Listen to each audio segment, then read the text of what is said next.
If you're new to Deception Bytes, hit the like and subscribe button and be sure to hit the bell to be notified of future videos.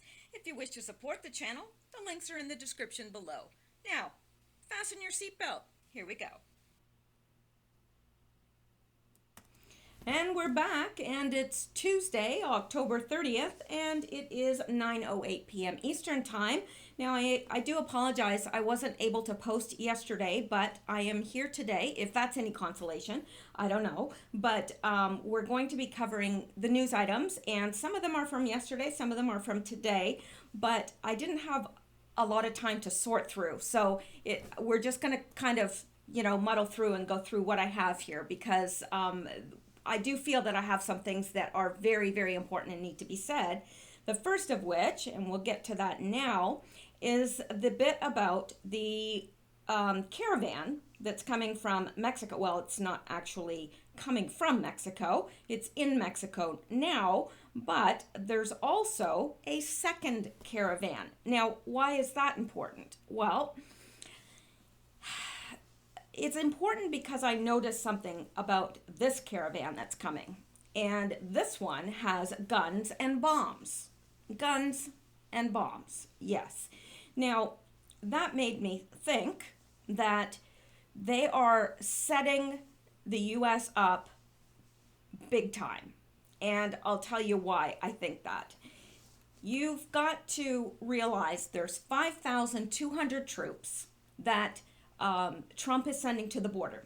And that sounds like a lot of people, 5,200. But the caravan is much, much bigger than they are reporting in the news. Both CNN and Fox and all of them, they're all incorrect about the massive amount of people that are, they're hurtling towards us even as we speak. And so we're meeting those with armed troops, which is all good. But they're going to put their women and children in the front. You know that. Then behind that is probably going to be the criminal elements, the ones with the guns, the one with the bombs. And who's going to be the shields? Yeah, the women and children. We already know this. And so let's say these guys are behind the women and children and they open fire on the troops. Well, what's going to happen then? You think the troops are just going to stand there and get shot? I don't think that, I wouldn't expect them to. So then I'm just playing this out for you because I can see it. I can see that this is the scenario they're wanting to have happen. Okay? Because the ones in the back have guns and bombs. And, they're going to put the vulnerable first. And then, they fire on the troops. What do the troops do? Because if they return fire, how that's going to be played in every news station in the world. They're going to show the barbarism of the American soldiers as they fired on helpless women and children. So I just see a setup coming, and it's kind of a perfect storm, so to speak. And I don't know how it's going to end. And we can all say, oh, trust the plan, but I don't know. I don't trust this plan because I think we're being set up for a no-win situation. It's a no-win situation. You can't just let them in. How are you going to keep them out? Now Trump is saying that he's going to build a tent city and that's where they're all going to be housed, and it will take 3 years for them to get asylum. Now, that's if they are granted asylum, and not everyone will be granted asylum. And so they'll still have to work through the system. We're not under Obama anymore. Obama would just let them go, give them, money for where they were getting to, drop them off at the bus stations, whatever. Seriously, that's what was happening. And so now they're going to be living in a tent city for 3 years. They're still going to be on U.S. soil, but they won't have any status whatsoever, and they're just going to have to stay there and wait to see if they get asylum. Now, what do you think people are going to, how do you think that they're going to respond to that? Well, first of all, I think it would act as a deterrent, because if somebody told me, hey, sure, you can cross that border, but they're going to detain you and you're going to have to stay there for 3 years, and you might get asylum or you might get a bus ticket back home. And you would have waited there for 3 years living in a tent, and you don't know the outcome. So I do understand what Trump is doing, and I do think it is a deterrent, but who pays for all that? We do. We do. We're going to be housing all of these people, whether we want to or not. We're going to be feeding them, clothing them, paying for their medical attention, paying for their babies, because some of those women are probably pregnant and may become pregnant in the 3 years that they're there. So we're going to be paying for this.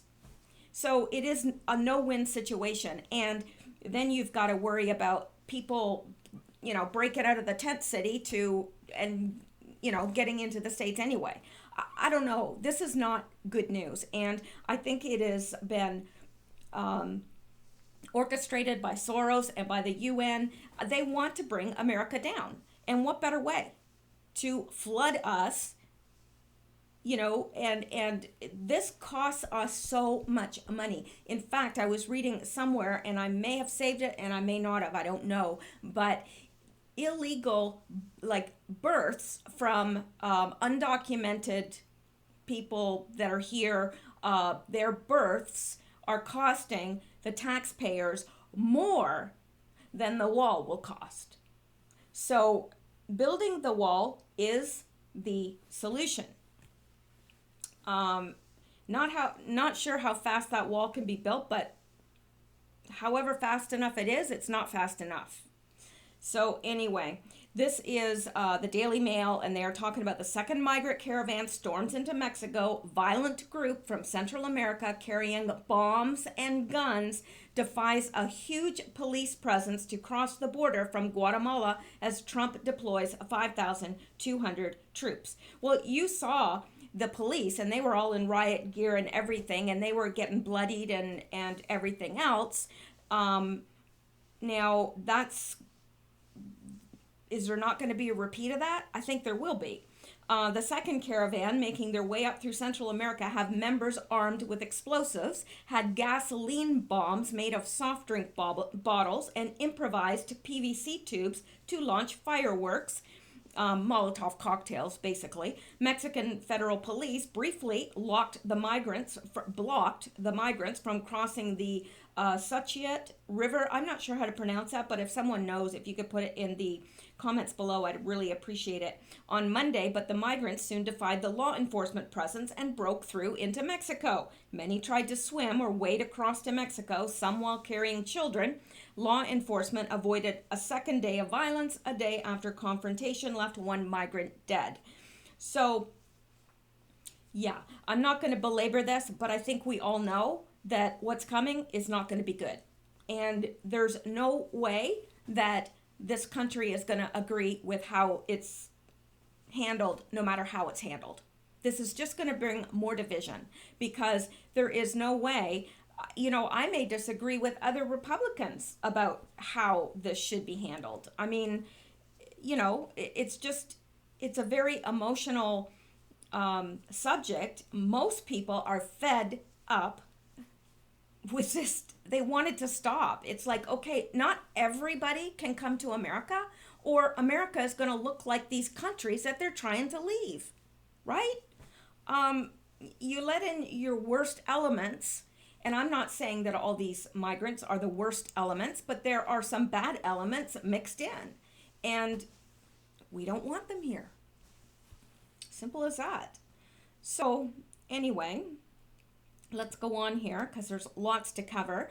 And then, of course, I don't know if you heard about this, Ben and Jerry's. I was kind of gobsmacked about this, because I'm not buying their ice cream anymore. Forget it. Now, I'm not a big Ben and Jerry's fan. Down south, they have something, oh, what's it called? Bluebell ice cream. Oh my gosh, it's so good. It's like, oh, it's so good. I can't get it up here. I don't know. But Bluebell, and they have banana pudding ice cream. If you've never tried that, you haven't lived. But anyway, Ben and Jerry's. Back to Ben and Jerry's. Yeah. Today, this is from their actual Twitter page. Today, we launch Pecan Resist. This flavor supports groups creating a more just and equitable nation for us all and who are fighting President Trump's regressive agenda. Learn more and take action here.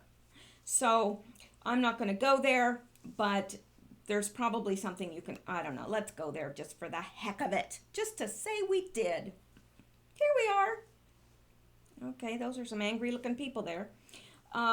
Pecan Resist, chocolate ice cream with white and dark fudge chunks, pecans, walnuts, and fudge covered almonds.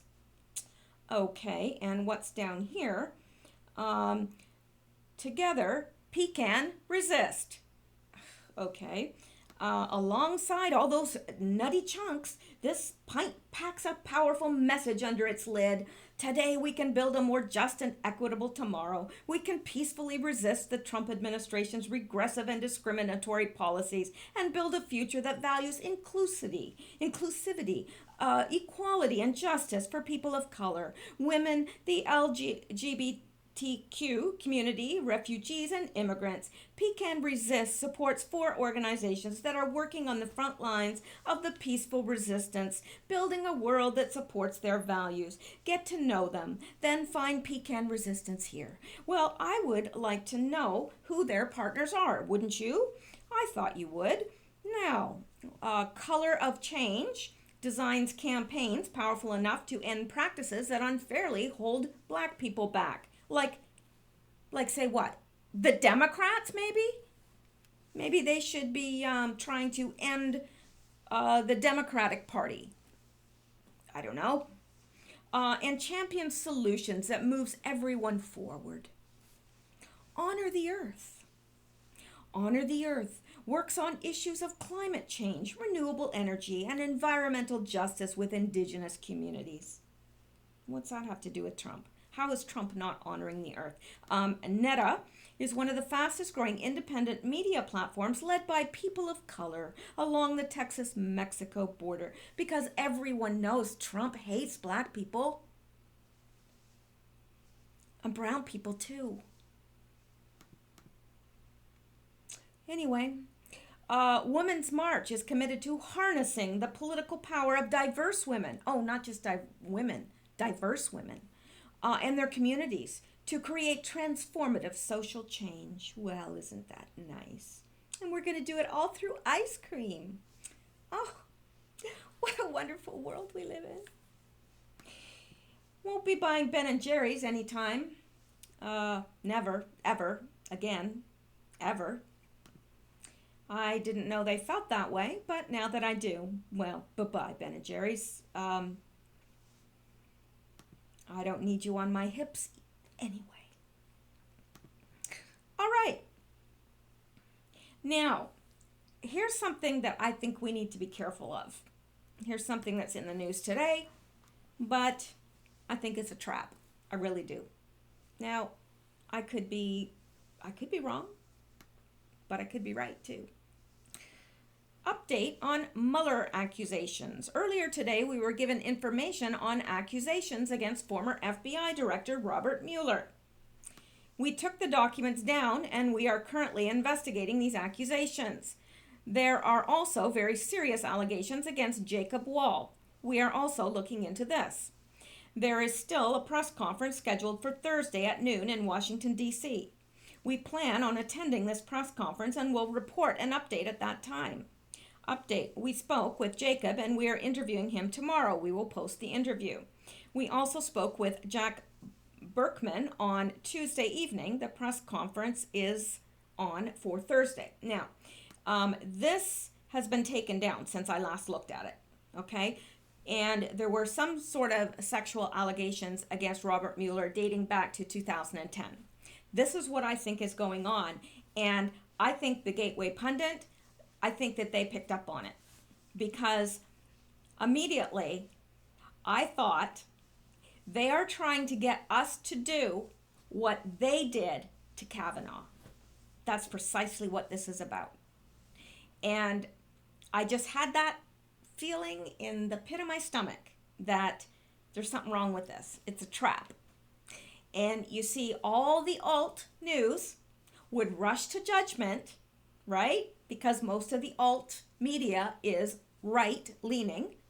And so they'd all rush to judgment and go, oh, yeah, look at Mueller. You know, look what he did.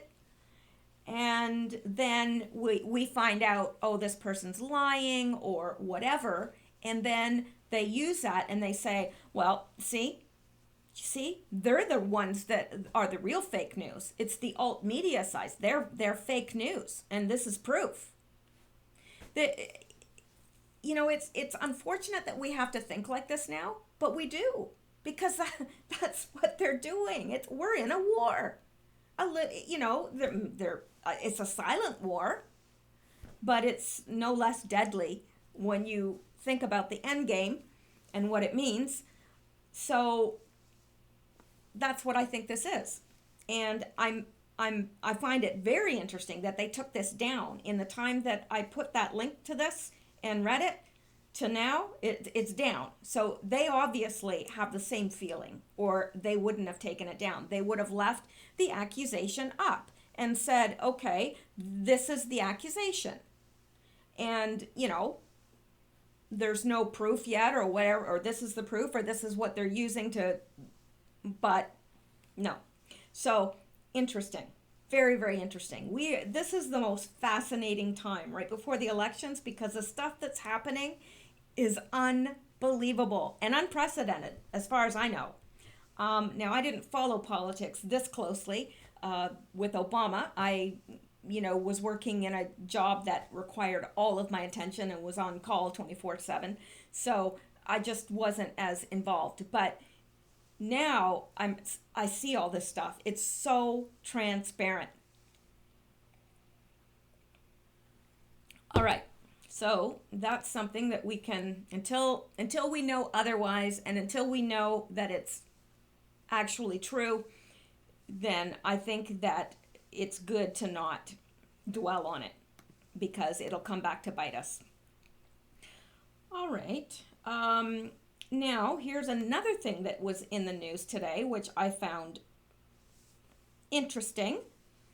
But again, are these things being put out there as enticements for the alt-right to write about it so they can point the finger at us and take more of our freedoms away? I don't know.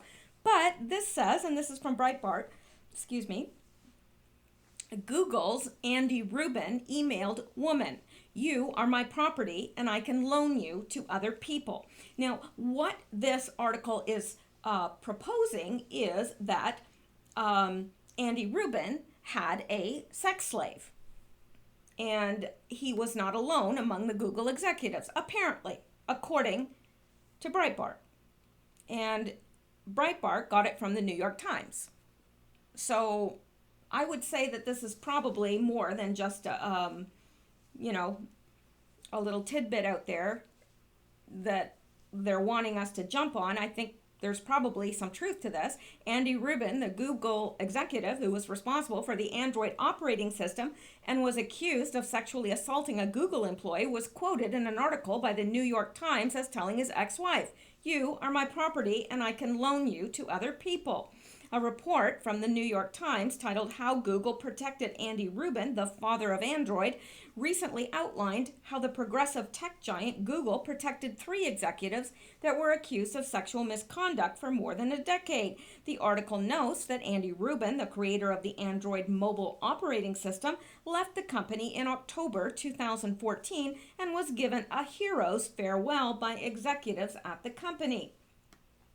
Larry Page, Google's chief executive, commented on Rubin's departure in a statement saying, I want to wish Andy all the best with what's next. With Android, he created something truly remarkable with 1 billion+ happy users. The New York Times notes that in their farewell to Rubin, the company failed to mention that Rubin was leaving the company after a chain of sexual assault by a Google employee with whom Rubin had been having an extramarital relationship. The report from the New York Times also gives further insight into Rubin's sexual proclivities due to a civil suit filed by his ex-wife. The New York Times report states, Mr. Rubin, 55, who met his wife at Google, also dated other women at the company while married, said 4 people who worked with him. In 2011, he had consensual relationship with a woman on the Android team who did not report to him, they said. They said Google's human resource department was not informed, despite rules requiring disclosure when managers date someone who directly or indirectly reports to them. In a civil suit filed this month by Mr. Rubin's ex-wife, Rubin, she claimed he had multiple ownership relationships with other women during their marriage, paying hundreds of thousands of dollars to them. The couple were divorced in August. The suit included a screenshot of an August 2015 email Mr. Rubin sent to one of the women. "You will be happy being taken care of," he wrote. "Being owned is kind of like you are my property, and I can loan you to other people."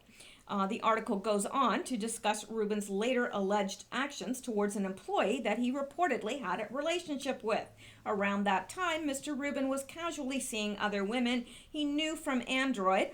According to 2 company executives briefed on the relationship, the 2 had started dating in 2012 when he was still leading the division. These people said by 2013 she had cooled on him and wanted to break things off. Yeah, I would cool on him pretty quickly myself, actually, if he made a statement to me that I was his property and he could loan me out like a used library book. I don't think so. But that March, she agreed to meet him at a hotel where she said he pressured her into oral sex. The incident ended the relationship. The woman waited until 2014 before filing a complaint to Google's Human Resources Department and telling officials about the relationship. The people said Google began an investigation. Well, good for them that they at least investigated it. I mean, that at least bodes well for them. Google CEO Sundar Pichai and Google's Vice President of People Operations, Eileen Naughton, sent an internal email to Google employees after the story about Rubin broke recently. In the email, Pichai claims that the company had fired 48 Google employees, including 13 senior managers or above, due to allegations of sexual assault, and that none of these fired employees received exit packages. And the emails below, we don't need to read the email that they sent to their employees because we don't really care about that, but it is interesting. It shows that sort of, well, that's kind of unfair to say too, that Google promotes that sort of atmosphere, but I think that's unfair to say because they did fire the man. So that's good. But it's interesting nonetheless. And I did want to bring it up. Now, Lindsey Graham is back in the news today. Lindsey Graham wants to introduce legislation that's going to end birthright citizenship. Because as it is right now, even if somebody's visiting from another country and they're pregnant and they go into labor and they have a baby, that baby is automatically considered an American citizen. It's always been that way as far as I know, and it's the same in Canada. If you cross the Canadian border and you're pregnant and you have a child, that child is considered automatically a Canadian citizen. Well, Graham wants to introduce legislation to end birthright citizenship, and personally, I think it's a good idea, because it does prevent people from doing that. And don't say, oh, people wouldn't do that. They wouldn't come to the States. Yes, they would. You know why? Because then it's easier for them to get citizenship. Yes. So I think it's a wonderful idea. Now, if you are both naturalized citizens or whatever, and you have a child, then obviously the child will be American, because you're both legal You're both, even though you're both immigrants, you're legally there. And, but if I was, let's say, I was married to a green card holder and I'm a green card holder and you have a child, that child is not automatically an American citizen. You can apply for citizenship for that child, and of course, it would probably be much easier since the child was born in the States, but that's what they're wanting to introduce. And I think it's a great idea. You know, I think it's a wonderful idea. And I think that, I don't know what has happened to Lindsey Graham.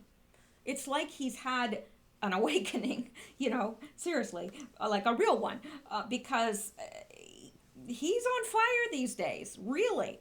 Anyway, Senator Lindsey Graham on Tuesday said that he will introduce legislation to end birthright citizenship after President Trump suggested he wanted to do so through an executive order. Finally, a president willing to take on this absurd policy of birthright citizenship. I've always supported comprehensive immigration reform and at the same time the elimination of birthright citizenship, Graham said in a string of tweets. He added that he plans to introduce legislation along the same lines as the proposed executive order from Trump. Congress is out of session until November 13. Now, if Graham is going to propose legislation to amend the Constitution, his bill would need to win over not only 2/3 majorities in Congress, but also be ratified by 3/4 of the states. His announcement comes hours after Trump said in an interview released Tuesday that he will sign an executive order intended to end the practice of birthright citizenship. It was always told to me that you needed a constitutional amendment. Guess what? You don't, Trump said during an interview with Axios. You can definitely do it with an act of Congress, but now they're saying I can do it with just an executive order, the president added before stating incorrectly, we're the only country in the world where a person comes in and has a baby and the baby is essentially a citizen of the United States with all of those benefits. No, actually, I know that's false right there because Canada is the same way, and there are other countries that do the same. So the United States isn't the only one that has that, but of course, the United States is the most attractive country that people, would want to claim citizenship because they had a child in America. I mean, America seems like everybody wants to be in America. So I'm not going to belabor that, but I wanted you to be aware of it. And let's, look at this. This is interesting. And I found this interesting because I used to be a very Big Bang Theory fan. And I don't watch TV anymore. I mean, I have a TV, but I don't have cable or anything like that. I prefer to read and get my news and things online and get it from alternative sources. But I used to watch Big Bang Theory because it always made me laugh out loud. But for all you Big Bang Theory fans, take a look at this. I think you'll find this surprising if you don't know it already. Big Bang Theory flashes a brief message telling God to vent his wrath on Trump supporters. Yeah, at the end, like with David Letterman, he used to always have something about pants, worldwide pants, pants. The world needs pants. I mean, it was always something different. And, well, at the end of, this is by Chuck Lorre, is the producer. And he also produced Grace Under Fire and Dharma and Greg and 2.5 Men. And at the end of the episode, there's like what they call a little vanity card. And and a lot of people do pause the video to read what's on those because usually it's something silly or whatever, just like with David Letterman and his little pants thing. So Chuck Lorre Productions, number 598, and this is what it said. Let me read this to you. My prayer, God, I call you that, even though I suspect thou art well beyond names and words and might actually be some sort of ineffable quantum situation. I humbly beseech thee to make thy presence known on November 6th. Oh, I think he's going to make his presence known on November 6th. I just have a feeling. Demonstrate your omnipotence, though through us, as we make ink marks on little circles in curtain booths. Of course, if you, in your divine wisdom, believe a fascist, hate-filled, fear-mongering, demagogic, truth-shattering, autocratic golf cheater is what we need right now, then you know thy will be done. But if thou art inclined to more freedom, more love, more compassion, and just more of the good stuff thou hath been promoting in our hearts as our parietal lobes, either one doesn't really matter. I submissively ask that thy encourage voter turnout in that general direction. Also, God, please help Bob Mueller, guide him and make him strong, brave, wise, and true. And yes, I know there must be thousands of guys named Bob Mueller, so why not just help them all, just to be on the safe side? Amen.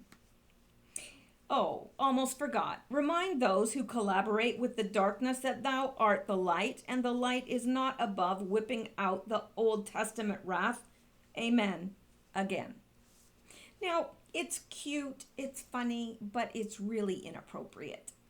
And if that had been done and it was flipped, where someone was calling on the Republicans to, calling on God to punish the okay. I mixed myself up. Okay, if we were asking for God to punish the Democrats, okay, there would be a huge uproar, a massive uproar. But nothing's being said about this, really. I mean, I found this on the Daily Wire, but I'm not seeing too much about it anywhere.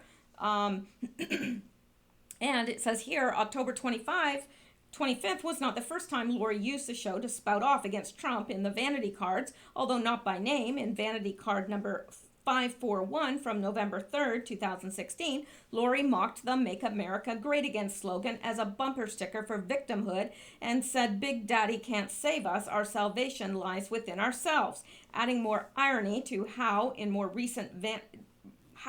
the more recent Vanity Card he would call upon God. Lori's Vanity Card number 559 from May 4th, 2017 mocked The Apprentice's ratings as if television ratings had anything to do with foreign policy achievements. Defeat terrorism and crazy dictators? He couldn't even defeat 2.5 Men, the Vanity Card read, appearing alongside a chart of that week's rating. So it's evident that he doesn't like Donald Trump, and that is fine. He is perfectly entitled to his opinion. But he is going a little bit overboard, I think, when he is using his television show, which really should be bipartisan, if he would like to continue to get ratings. I believe that this is the last season, though, for Big Bang Theory. I don't know, but I'm thinking it is. Anyway. Yeah. Anyway. And I was going to say something else up here. Oh, when I said that about, I think, he'll make his presence known on November 6th, I just want to say that we as Americans tend to think that God is American, and he's not. He is not any more for America than he is against another country. And it used to make me angry, and I know this may make some of you angry, but you think about it. This country produces so much porn, has killed so many unborn babies. There is so much violence and so much that has gone on in this country. Yes, I believe that there are a lot of Christian people in this country who love God, but I think it is a mistake to say, well, God loves the Democrats more than he loves or God loves the Republicans more than he loves the Democrats, because God is not into politics. God wants what's best for our country, and right now I think that the Republicans are making some good decisions. I don't agree with all of their decisions. I don't disagree with all Democrat positions on everything. although it seems that nowadays they don't seem to stand for anything anymore. I don't even know what the Democrats stand for, except they're against everything that most Americans are standing for now, which is odd to me, but that's the way it is. All right.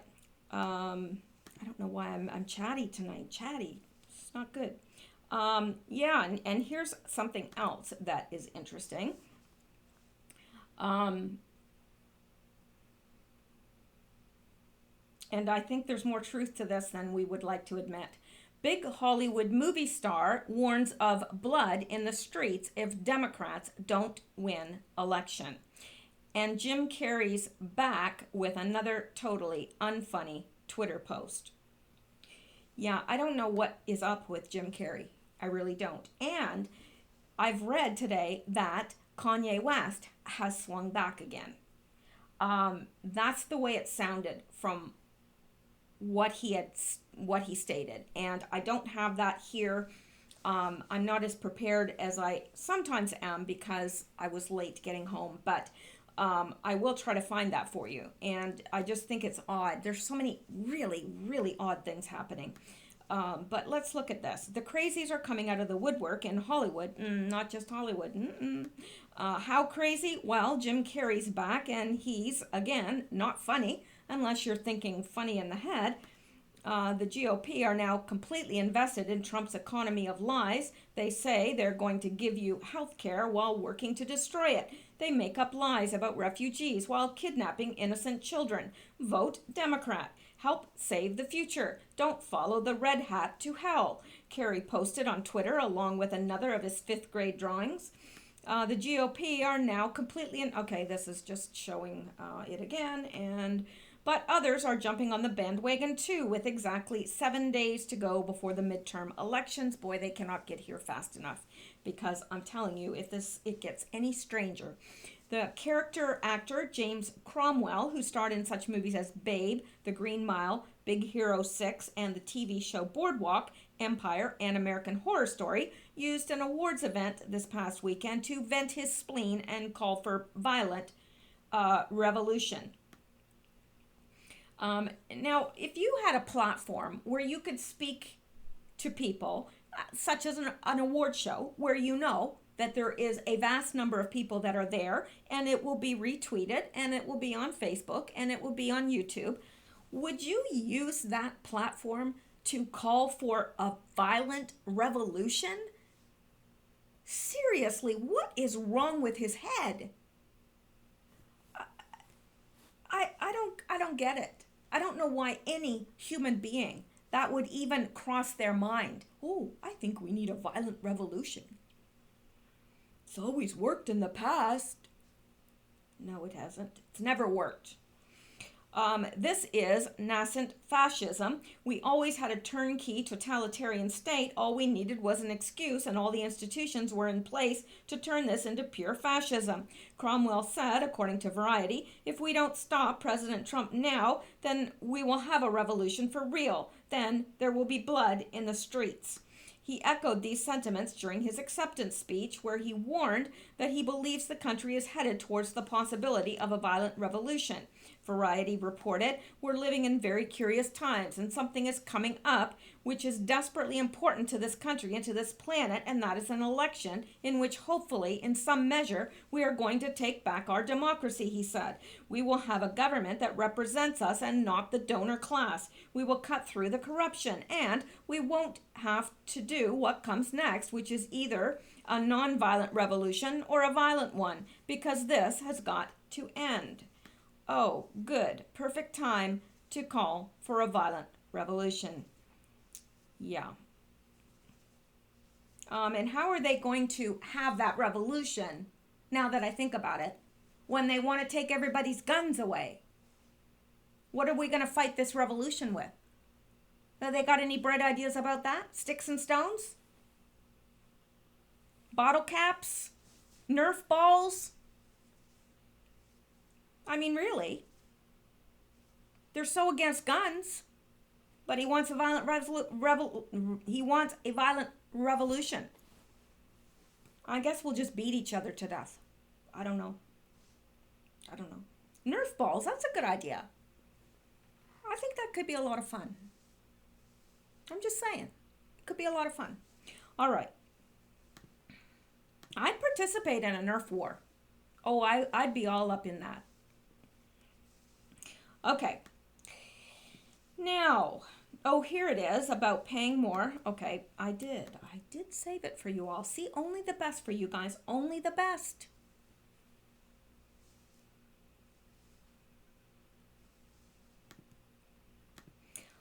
Shock report. U.S. paying more for illegal immigrant births than Trump's wall.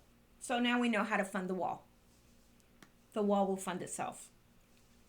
Americans are paying more to cover the costs of illegal immigrants having children in the United States than Congress plans to give President Trump in border wall funding this year, according to an explosive new analysis of Census Bureau data.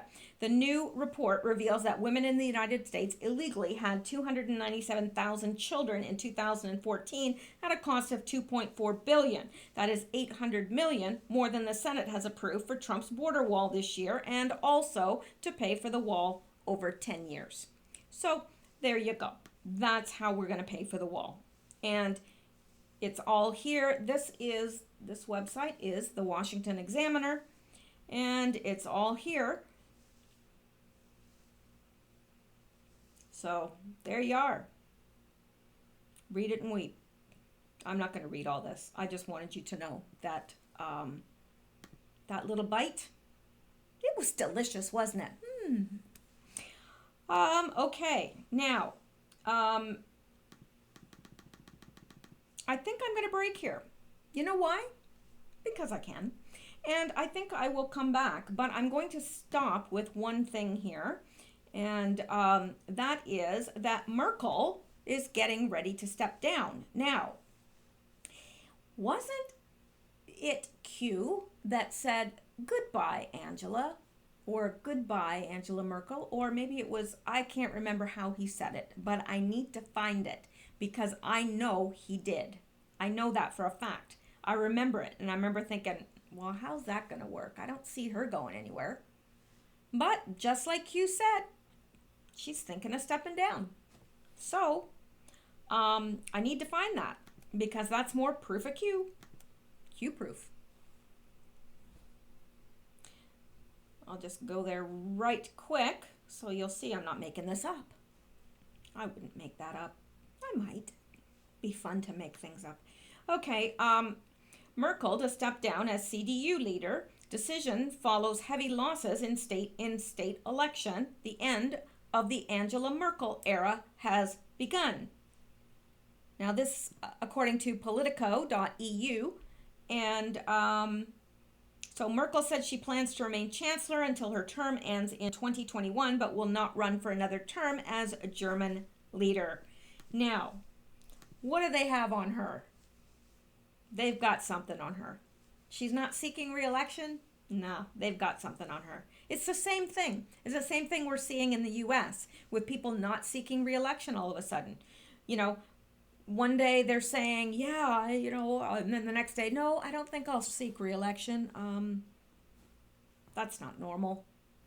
Not normal at all. They've got something on her. They've got something big on her. So, I'm not going to read all the nitty-gritty there, but I did want to mention it because Q said bye-bye, and he was right. Again.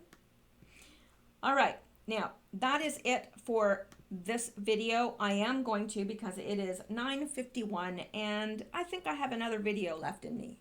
Now, I say that, and then by the time everything gets uploaded and blah, blah, blah, then I lose, I run out of steam. But I'm going to try and do 2 tonight because there's a lot of news, and I think it's good to go over it because I think that it's stuff that we need to know.